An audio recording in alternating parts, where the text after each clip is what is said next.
Breaking news, my wonderful people. Simon Ekpa has given a very shocking revelation that Nnamdi Kanu may die in the DSS detention if nothing is done urgently. My country people, this one na another serious matter.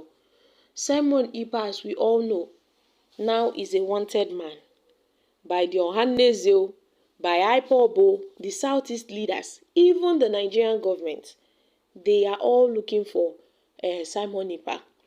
To an extent, Asari Dokubo volunteered to bring him back to Nigeria single-handedly so he can be, questioned or persecuted, so he can answer to the law.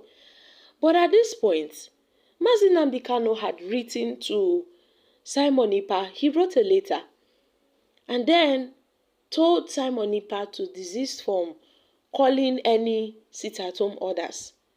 He should desist. He should tell his enforcers to stop harming people, hurting people in the Southeast region.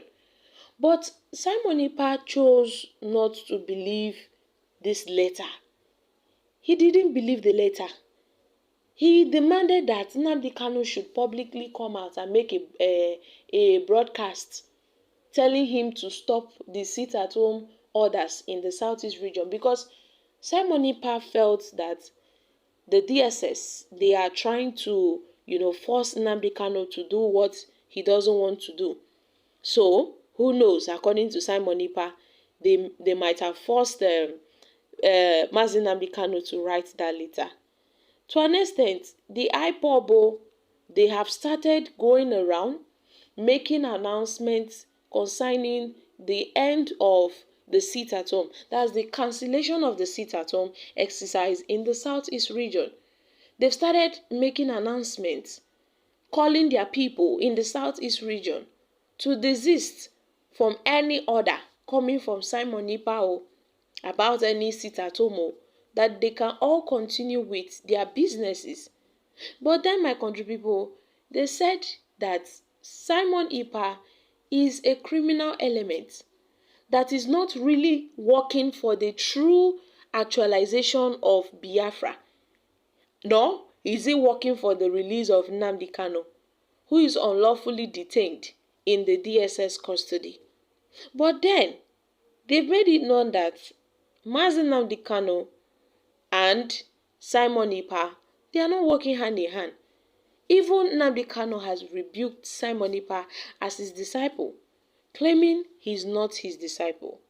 But now that the self-imposed Prime Minister of Biafra Republic government in exile and the Biafra agitator Simon Ekpa has now raised the alarm that the detained leader of the indigenous people of Biafra, Nnamdi Kanu, may die in the custody of the Department of the State Service if something is not done urgently. Ekpa alleged that Kanu's doctors have fled the country, hence his call for urgent medical attention to avert his death in the DSS custody. He made this known in a statement via Twitter on Saturday, and according to Ekpa, the DSS plans to restrict anyone from visiting Nnamdi Kanu in the coming weeks. And he has also called on fellow Biafrans to stand strong while they offer prayers for the survival of their leader.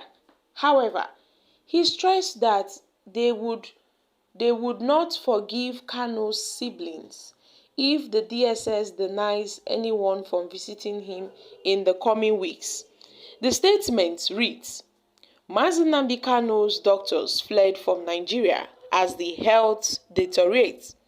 I call on Biafrans to stand very strong and pray for our leader, Nnamdi Kanu, while we intensify our efforts in the coming weeks and in the coming days. Ejiofor and his DSS will block access to Nnamdi Kanu. They have blocked the criminal Aloy Ejiakor after the failed fake letter. The next move is to block every other person from visiting until he dies. Should this happen, then we will never forgive his siblings who are a part of this plan. Kanu, as we all know, has been in the detention in the facility of the Nigeria's Secret Police, DSS, since he was arrested in June 2021 in Kenya. Since he was arrested in June in Kenya and was extradited to Nigeria to face trial for a treasonable felony, despite the courts of appeal freeing the IPOB leader from terrorism and treasonable felony charges last year. But yet, the DSS are still keeping Nnamdi Kanu in their custody. But this Finland-based disciple of Nnamdi Kanu, who is a Biafran agitator, has always been relentless, He is not ready to back down on his quest for the actualization of the Biafra nation. Many have doubted his true intentions, if they are really true, or if he's just working for the Nigerian government. But Ohanes Ndibo have made it known on several occasions that Simon Ekpa is not working for the interest of Biafra, that he's working with the DSS alongside the Nigerian government, that's the federal government, and they are paying him. So my country people, this matter is really, really deep. But for now, Simon Ekpa has said Nnamdi Kanu may die in the DSS detention if nothing is done urgently. So guys, I'm dropping here. Kindly share your thoughts concerning this in the comment section. Thank you. Bye for now.